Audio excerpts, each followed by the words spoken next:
And I was really interested in where this came from and sort of how it came about and basically why it's happened, especially within sort of our generation, everything like that. And I wanted to sort of talk about what I found.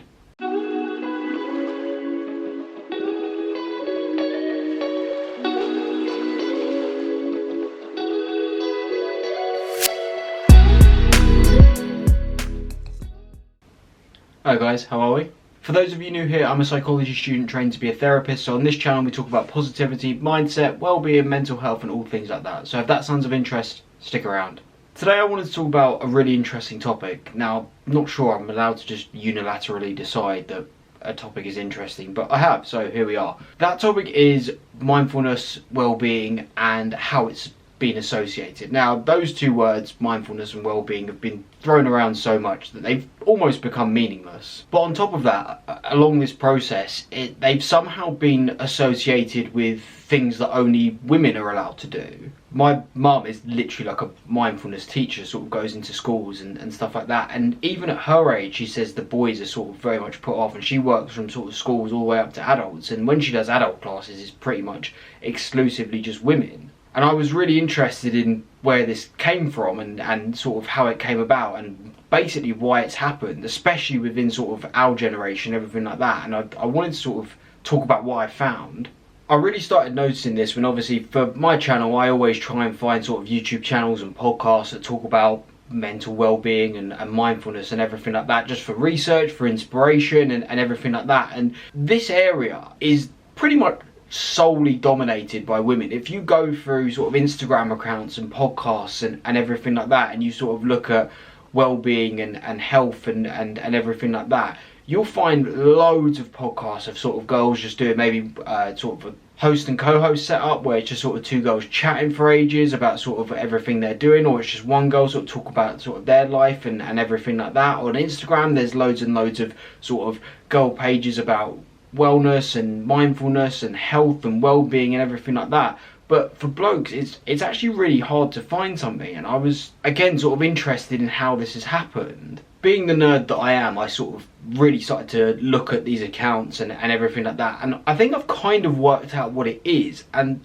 that is the way that this area and these techniques and everything like that are presented are just in a very feminine way. And what I mean by that is, if you watch sort of the reels and listen to the podcasts and stuff like that, it's often sort of very soft lighting, very sort of soft background music. It's sort of a lot of nice pretty colours and flowers and pinks and whites and everything like that.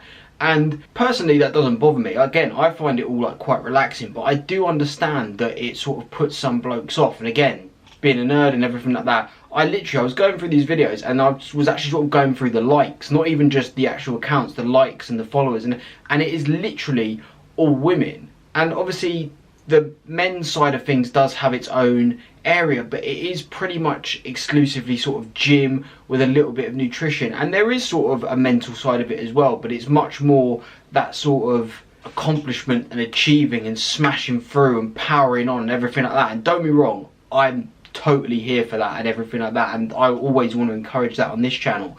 But it's almost even more important for people who are doing all that, achieving and accomplishing and pushing through and going forward and everything like that, to have those, even if it's evenings or especially sort of days, to just completely recharge and reset. To expand on what I was saying earlier, I think it has almost got to the point where the idea of taking care of yourself has become a feminine trait. Now again, doesn't bother me.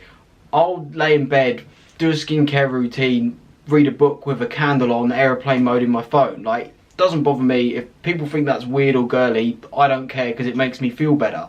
But again, I can understand why some men would be put off by that. And just sort of the language that's used, sort of, if whenever I say that I live with guys at uni, it's like, oh, I bet that house is an absolute pit, I bet it's a hole, you know, boys are untidy, boys don't do this, oh, like, I bet the bathroom's disgusting, I bet no one looks after their room, I bet no one washes their sheets and everything like that. And it's sort of like, hold on, like, we're just blokes, we're not savages, do you know what I mean? But I do think men react to that, and it is sort of like, it's almost become unacceptable for men to live in a nice environment without it being considered sort of weird or girly. I think if you showed someone a sort of picture of my room and people didn't know whose room it was, just from being stereotypical and stuff like that. I think people might actually think it's a girl's room.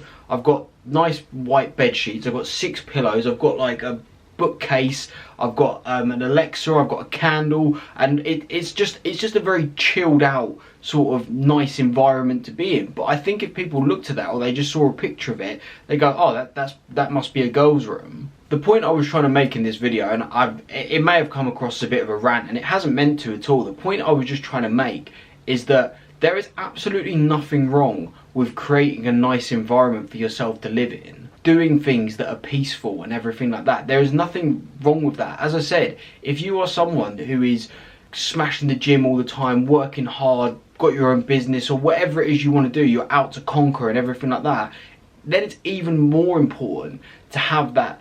You can call it downtime, you can call it whatever you want, but your body needs to reset. If you just go out 1,000,000 miles an hour every day, you can call it burnout, you can call it whatever. Some people don't believe in that, okay, whatever you want to say, but the fact is you're just not going to be as productive. If you have a nicer environment to be in, if you look after yourself, if nothing else, all things considered, you're going to sleep better. And if you sleep better, you're going to perform better. So if for no other reason, that is one reason alone to make sure that you are looking after yourself in that way.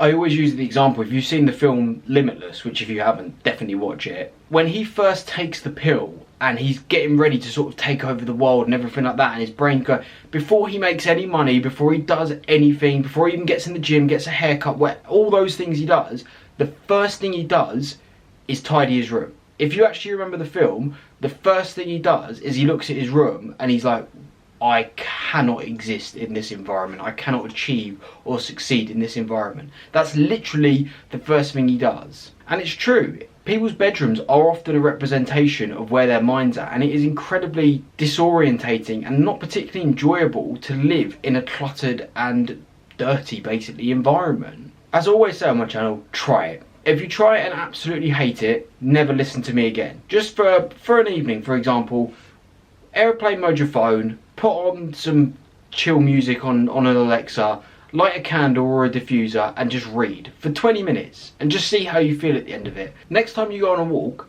airplane mode your phone, download a couple of podcasts or a playlist or whatever it is you do first, then airplane mode your phone for however long you go on a walk for, and try and make it a good one, 45 minutes to an hour, where you just have no contact. Or just switch off your data and your Wi-Fi. If you're that worried about someone having an emergency and someone calling you, just do those two things so people can call you. Shut the curtains to your room, lay on your bed with relaxing music on, airplane mode on your phone, and just lay there for 10 minutes. Just see how you feel. If you do those things and you go, oh, I feel worse, you won't. But if you do, ignore me and never watch one of my videos again, because I clearly don't know what I'm talking about. But just give it a go and just see what it does to your brain and the mental clarity that you get. Thank you for making it all the way to the end. I do appreciate you guys who stick around. I hope that didn't come across as too much of a rant. It's just something that I've been thinking about and wanted to talk to you guys about, basically. If you did find any of it useful, please do consider liking and subscribing. Comment any other thoughts you have below. I drop 2 videos every week. My socials are in the description as well. Really pushing my Instagram at the moment, so feel free to drop that a follow. And I will see you in the next one. Until then, take care, guys.